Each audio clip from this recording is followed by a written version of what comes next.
जय माता रानी दोस्तों, मैं नीता विक्रम चैनल में आप सबका स्वागत करती हूँ। आप सबके जीवन में खूब आनंद धन की वृद्धि हो। ओम नमो भगवते वासुदेवाय।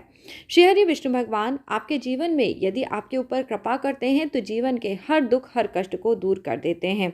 इसके विपरीत दोस्तों, आप में से कई लोग ऐसे हैं जिनके जीवन में दुख खत्म होने का नाम ही नहीं ले रहे हैं। उनकी कभी कोई इच्छा पूरी नहीं होती। जीवन में इतना दुख आता है कि उन्हें ऐसा लगता है ये दुख उन्हें भगवान जानबूझ के दे रहे हैं।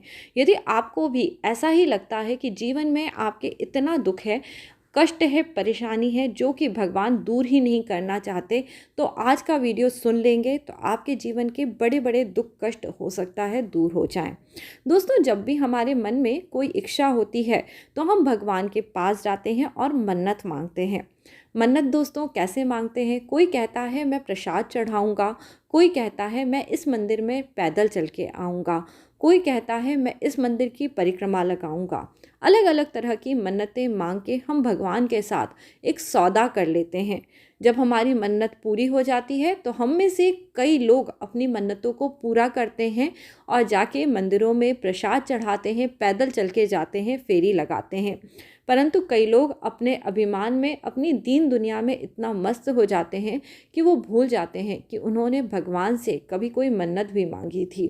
और दोस्तों, आजकल तो पूजा पाठ एकदम से इतना ज़्यादा बढ़ गया है कि कई बार हम मन्नत मांगने के बाद याद भी नहीं रख पाते कि हमने इस काम के लिए मन्नत मांगी थी, क्योंकि लोग बाग अपनी छोटी छोटी इच्छाओं के लिए हर दिन कोई मन्नत मांगते हैं, कोई ऐसा प्रॉमिस कर देते हैं जिसके कारण उनके जीवन में भारी दुख और भारी कष्ट आता है। आप सोच रहे होंगे मैं आप सबको ये बातें क्यों बता रही हूँ, क्योंकि आपको ये ध्यान देने की बहुत ज़रूरत है कि जब तक आपके जीवन में कोई ऐसा समय नहीं आता, आपको भगवान से कभी भी ऐसी मन्नतें नहीं मांगनी चाहिए, वरना आपकी मन्नत तो पूरी हो जाती है और यदि आप अपनी मन्नत को पूरा करने के लिए अपने प्रॉमिस को पूरा नहीं करते तो उसके बाद आपके जीवन में बहुत बड़ा दुख और कष्ट ज़रूर आ जाता है। दोस्तों, आज वामन जयंती है, तो आपको सबसे पहले वामन जयंती की हार्दिक शुभकामनाएं। जैसा कि आप देख रहे हैं, यहाँ श्री हरि विष्णु भगवान का पांचवा अवतार, पांचवा रूप वामन रूप के रूप में आपको दिखाई दे रहा है। इस चित्र में जैसा कि आप देख सकते हैं, श्री हरि विष्णु भगवान एक दरिद्र ब्राह्मण के रूप में हैं, जिसके शरीर पे पूरे रूप से वस्त्र भी नहीं है और भगवान के वामन अवतार में उनका जो एक पैर है वो राजा बलि के सर पे है। आप सब समझ सकते हैं कि राजा बलि के सर पे भगवान श्री हरि विष्णु का ये पैर होने का क्या मतलब है। ये कितने गूढ़ रहस्य की बात है जो हम सबको बताई गई है और हम सब ने शायद इस कथा को बार बार सुनने के बाद भी इस बात को नहीं समझा है। चलिए दोस्तों, कथा बहुत लंबी है पर आपको पूरी ना सुना के इसमें मैं आपको इसका सार तत्व ज़रूर बता देती हूँ। राजा बलि एक बहुत ही अभिमानी दैत्य और राजा था। राजा बलि इतना अभिमानी दैत्य था कि वह बहुत सारे पुण्य कर्म करता था, जिसके कारण वह कभी पराजित नहीं होता था। उसके डर से स्वर्गलोक के सभी देवता वहाँ से चले गए और विष्णु भगवान के पास जाके बोले कि आप राजा बलि को वहाँ से हटा दीजिए, वरना वो हम में से किसी को भी स्वर्गलोक में राज नहीं करने देगा। और राजा बलि के जो गुरु थे वो शुक्राचार्य जी थे। वो उससे बहुत दान पुण्य पूजा पाठ करवाते थे, जिसके कारण उसके जीवन में हमेशा पुण्य बना रहता था और वह बहुत अच्छे से राज्य करा करता था। पर दोस्तों, अभिमान भी था। अब आप ये दोनों बातों को एक साथ समझिए।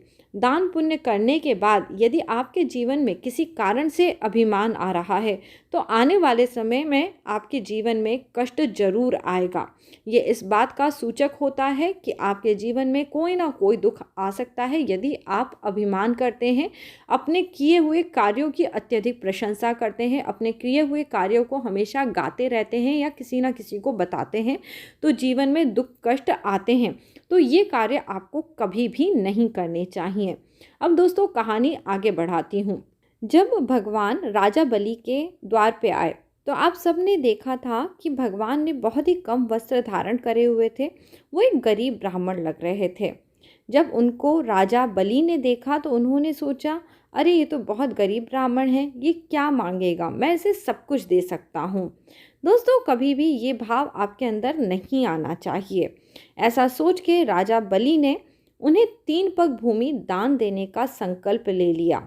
दोस्तों जैसे ही उन्होंने संकल्प ले लिया, वह अपने संकल्प में बंध गए और भगवान ने वामन अवतार के रूप में विराट रूप धारण करा। उन्होंने अपने एक पैर में पूरी पृथ्वी को नाप लिया, दूसरे पैर में स्वर्गलोक को नाप लिया। अब वह राजा बलि से पूछने लगे, बताओ मैं अपना तीसरा पैर कहाँ रख दूँ। अब राजा बलि को पता था, क्योंकि मैंने भगवान को ये वचन दिया है, तो अगर मैं अपना वचन पूरा नहीं करूँगा तो मुझे वचन न पूरा करने का दोष लगेगा। मैं राजा तो रह पाऊँगा, परंतु मैं सुख से कभी नहीं जी पाऊँगा। अब राजा बलि ने थोड़ी समय अपने मन में सोचा और उसके बाद अपने अभिमान वाले सर को भगवान श्री हरि विष्णु के सामने झुका के वह बैठ गया और श्री हरि विष्णु भगवान ने उसके अभिमान का नाश करते हुए अपने पैर को राजा बलि के सर पे रख दिया। जैसे ही विष्णु भगवान ने राजा बलि के सर पे अपने पैर को रखा, वह पाताल लोक को चला गया और वह पाताल लोक का स्वामी बन गया। अब दोस्तों यहाँ एक विशेष बात जो कि आप सबको बहुत ज़रूर समझना चाहिए, जैसे ही अपना सर्वस्व त्याग के आप भगवान के चरणों में जाएंगे, आपको भगवान की भी प्राप्ति होगी और जो आपकी इच्छाएं हैं वो भी ज़रूर मिल जाएंगी। बहुत सारे लोग इस बात को कभी भी नहीं समझ पाते कि उन्हें भगवान के चरणों में अपने मन को क्यों लगाना चाहिए, क्योंकि भगवान आप सबके परमपिता परमेश्वर परमात्मा है। जैसे ही आप भगवान का सच्चे मन से ध्यान स्मरण पूजन करते हैं, जीवन के बड़े बड़े दुख कष्ट दूर हो जाते हैं। जी हाँ, केवल कह देने के लिए भगवान का रोज़ नाम ले लेना, माला जाप कर लेना, अगर आप सिर्फ ऐसी बातें सब जल्दबाजी में आके करते हैं और भगवान के प्रति आपका कोई विशेष प्यार स्नेह और भगवान से कोई लगाव या जुड़ाव नहीं है, तो जीवन में दुख कष्ट कभी समाप्त नहीं होते। इसके विपरीत जो सच्चे भक्त होते हैं वो भले ही किसी भी अवस्था में रहे, परंतु उन्हें ईश्वर की कृपा का अनुभव सदैव होता है। जीवन में बहुत सुख रहता है और सौभाग्य भी बढ़ता ही चला जाता है। तो आपको भी दोस्तों भगवान के चरणों में अपने सर्वस्व को ज़रूर रखना चाहिए। दान पुण्य ज़रूर करें दोस्तों, परंतु उसका गाना कभी भी ना गाएं।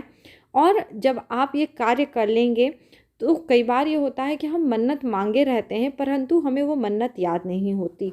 अब यदि आपको ऐसा लगता है जीवन में बहुत बड़ा दुख कष्ट है, तो आप भगवान के सामने प्रार्थना करें कि भगवान, यदि मैंने कभी आपके सामने कोई मन्नत मांगी है तो कम से कम आप मुझसे वो मन्नत पूरी करवा लें, मुझे वो मन्नत याद आ जाए, मैं वो कर्म कर लूँ जो मैंने आपके समक्ष में संकल्प लिया है या जो मैंने आपसे अपना संकल्प लेके वचन दिया है, वो काम मैं ज़रूर कर लूँ। जैसे ही आप अपने जीवन में वो काम कर लेंगे, आपका वचन पूरा हो जाएगा और विष्णु भगवान की, श्री हरि विष्णु भगवान की आपको बहुत अधिक कृपा प्राप्त होगी। तो दोस्तों यदि किसी कारण से आप अपनी करी हुई मन्नत को भूल गए हैं, तो भगवान से रोज़ प्रार्थना करें और उन्हें बोलें कि आप वो कार्य ज़रूर कर लें जो आपने उनके साथ में वादा करा है। दोस्तों विष्णु भगवान बहुत ही दयालु हैं। जब इस प्रकार से राजा बलि ने अपनी तीनों की तीनों जो पग भूमि देने की बात थी वो पूरी कर दी, तो उसकी भक्ति से, राजा बलि की भक्ति से और राजा बलि के त्याग से भगवान इतना अधिक प्रसन्न हो गए कि बोलने लगे कि अब तुम्हें जो चाहिए तुम मुझसे मांग लो, मैं तुम्हारी हर इच्छा पूरी करूँगा। अब राजा बलि ने इस समय पे बहुत ही चतुराई के साथ श्री हरि विष्णु को ही मांग लिया। आप सोचिए, आज के दिन, आज वामन जयंती है, आज के दिन ही भगवान राजा बलि के साथ पाताल लोक में वास करने चले गए और इस दिन का इतना विशेष महत्व है कि भगवान यदि प्रसन्न हो जाएं तो अपने भक्त के पास चले आते हैं और भक्त को कभी छोड़ते भी नहीं हैं। जिसे एक बार दोस्तों भगवान की प्राप्ति हो जाती है जीवन में और कुछ शेष नहीं रह जाता, क्योंकि सब चीज़ें आपको तब मिल जाती हैं। और दोस्तों अगर मैं आज के जीवन की बात करूं तो आज के जीवन में भगवान की प्राप्ति भले ही इस तरह से ना हो, परंतु आपके जीवन में जो दुख हैं, जो तकलीफ़ें हैं, जो भी कठिनाइयां हैं, वो भगवान की कृपा से ज़रूर दूर हो जाती हैं। तो कई सारे लोग जो अभी इस समय पे परेशान हैं, जिनकी मन्नतें नहीं पूरी हो रही हैं, जिनकी इच्छाएँ नहीं पूरी हो रही हैं, सिर्फ आप आज के दिन हो सके तो चावल का, चीनी का, दही का, यदि आप सामर्थ्यवान हैं तो चांदी, सोने अथवा तांबे का दान करें और भगवान से प्रार्थना करें कि कहीं यदि आपने कोई मन्नत मांगी है और वो यदि आप किसी कारण से पूरी नहीं कर पाए हैं तो भगवान आपकी मदद ज़रूर करेंगे, आपको वो मन्नत याद आ जाएगी और आपकी प्रार्थना पूरी होगी। दोस्तों, आज का वीडियो यदि अच्छा लगा होगा तो इसे लाइक कर लेना, परिवार मित्रों के साथ चाहो तो शेयर करना।